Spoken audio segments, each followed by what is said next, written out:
Hey everyone, हम कर रहे हैं अपनी एमसीक्यू सीरीज जहाँ पे हम आईसीआईसीआई गिवन सीए इंटर की ऑडिट एमसीक्यूज को कवर कर रहे हैं, जहाँ पे हर वीडियो में हम 10 से 12 एमसीक्यूज को कवर करते हैं विद लॉजिक एंड रीजनिंग। सो अपनी लास्ट वीडियो में हमने 10 एमसीक्यूज को कवर किया था, उसके आगे के एमसीक्यूज हम इस वीडियो में कवर करेंगे। So without wasting any time let's proceed. So हम हैं अपने एमसीक्यू नंबर 11 पे। So let's read it. A request from the client for the auditor to change the engagement may result from. तो क्या बोल रहा है कि ऑडिटर के पास रिक्वेस्ट आ सकती है क्लाइंट की कि आप एंगेजमेंट को चेंज कर दो।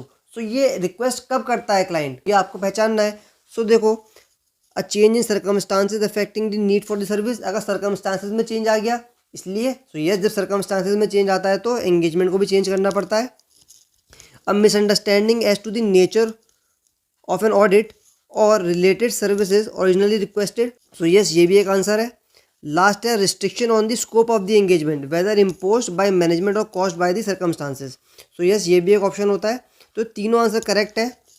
ये तीनों ही रीज़न होते हैं एंगेजमेंट को चेंज करने के। सो हमारे पास आंसर क्या होगा देखते हैं। 11th में तीनों ही करेक्ट है। सो हमारा आंसर हो गया सी, 1, 2 एंड 3। अब बढ़ते हैं 12th एमसीक्यू पे, जो कि एसक्यूसी 1 पर है।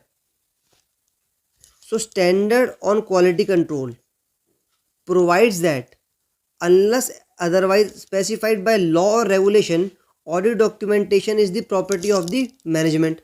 बिल्कुल ही गलत आंसर दिया है इन्होंने।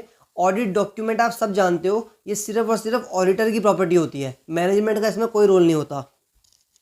unless otherwise specified by law or regulation, audit document is the property of those charged with governance। No, सिर्फ मैनेजमेंट की प्रॉपर्टी भी नहीं है, टीसीडब्ल्यूजी की भी प्रॉपर्टी भी नहीं है, सिर्फ और सिर्फ ऑडिटर की प्रॉपर्टी है।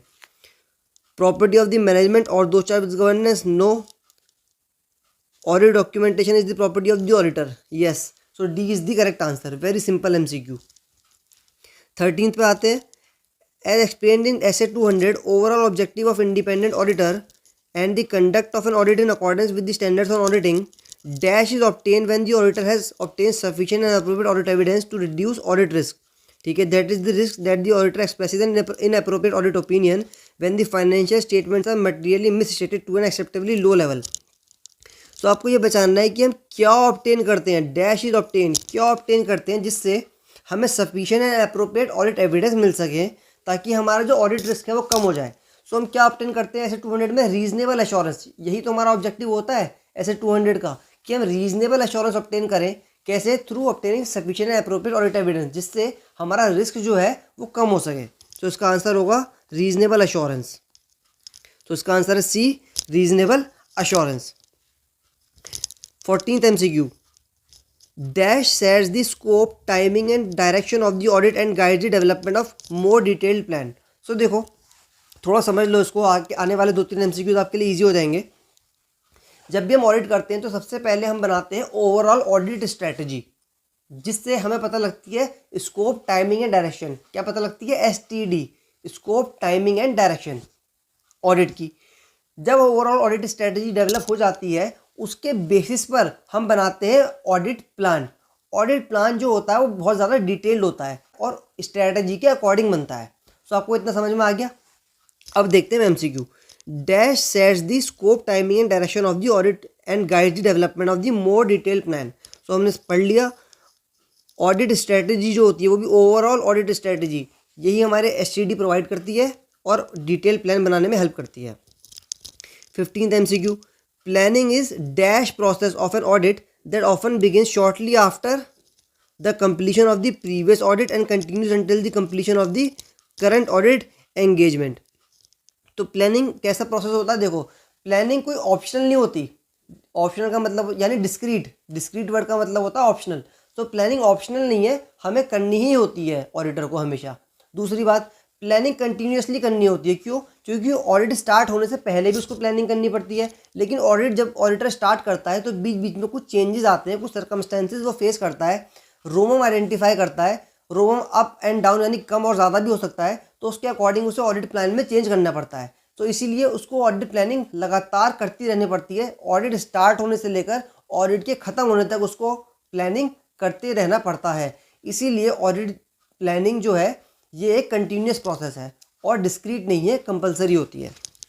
सो देखते हैं planning is continuous process, yes. क्या डिस्क्रीट प्रोसेस है यानी ऑप्शनल है? नहीं, करनी ही होती है ऑडिटर को। नीदर कंटिन्यूस नॉट डिस्क्रीट, नहीं। स्ट्रैटेजिक, फालतू का ऑप्शन है तो। सो ऑडिट प्लानिंग क्या होती है? Planning is continuous process. Now 16th MCQ, statement 1 statement 2, हमें बचाना है कौन सा स्टेटमेंट करेक्ट है। So statement 1, the establishment of overall audit strategy and the detailed audit plan are not necessarily discrete or sequential process but are closely interrelated. So पहले यहाँ तक देखो, डिस्क्रीट और सीक्वेंशियल तक। ये कह रहा है कि ओवरऑल ऑडिट स्ट्रेटजी जो होती है और जो ऑडिट प्लान होता है हमारा, ये डिस्क्रीट नहीं होते। सही कह रहा है, डिस्क्रीट नहीं होते, करना ही पड़ता है हमको। But are closely interrelated, तो यस इंटर रिलेटेड तो होते हैं, स्ट्रैटेजी के बेस पे ही ऑडिट प्लान बनता है। तो स्टेटमेंट 1 तो करेक्ट है। स्टेटमेंट 2 देखते हैं, the auditor shall establish an overall audit strategy that guides the development of audit plan. तो ये भी हमने पढ़ा था, स्ट्रैटेजी के बेस पे ऑडिट प्लान बनता है। तो स्टेटमेंट 2 भी क्या है? करेक्ट है। तो इसका आंसर क्या होगा? Both statements 1 and 2 are correct. 17th MCQ, which of the following is not addressed by the overall audit strategy. Audit strategy इनमें से किस चीज़ को एड्रेस नहीं करती? तो हमने पढ़ा था ओवरऑल ऑडिट स्ट्रैटेजी 3 चीज़ों पे डिस्कशन करती है, STD, scope, timing and direction. इसके अलावा कोई भी ऑप्शन होगा तो वो ही हमारा आंसर होगा। सो नॉट एड्रेस्ड, क्या? स्कोप, स्कोप तो एड्रेस करती है, टाइमिंग भी एड्रेस करती है, डायरेक्शन भी एड्रेस करती है, मॉनिटरिंग की बात नहीं करती, तो मॉनिटरिंग ही हमारा आंसर हो गया। 18th पर आते हैं, the overall audit strategy and the audit plan remain the dash responsibility. Audit strategy और ऑडिट प्लान किसकी रिस्पॉन्सिबिलिटी होती है? भाई ऑडिटर की रिस्पॉन्सिबिलिटी होती है। तो इसका आंसर है ऑडिटर। मैनेजमेंट की रिस्पॉन्सिबिलिटी नहीं होती, TCWG की नहीं होती, तो हमारा आंसर हो गया auditor. Determining a percentage to be applied to a chosen benchmark in relation to materiality involve the exercise of. So देखो, ऐसे 315 में हमने पढ़ा है हमें मटीरियलिटी निकालनी होती है। सो मटीरियलिटी निकालने के लिए हम क्या करते हैं? ओके, सो हमने पढ़ा है कि मटीरियलिटी निकालने के लिए ऑडिटर को एक बेंचमार्क लेना होता है। अब ये बेंचमार्क क्या हो सकता है? ये बेंचमार्क उसका प्रॉफिट हो सकता है क्लाइंट का, या फिर रेवेन्यू हो सकता है, अगर रेवेन्यू स्टेबल है तो एसेट्स हो सकते हैं, या फिर इक्विटी हो सकती है। सो इस तरीके के हम बैलेंस शीट के किसी आइटम को या P&L के किसी आइटम को हम बेंचमार्क ले लेते हैं मटीरियलिटी निकालने के लिए। सो यही बताना है कि आपको कि इनमें से कौन सी चीज़ ऐसी है जो बेंचमार्क नहीं है। So independence, professional judgement, professional scepticism या प्रोफेशनल बिहेवियर।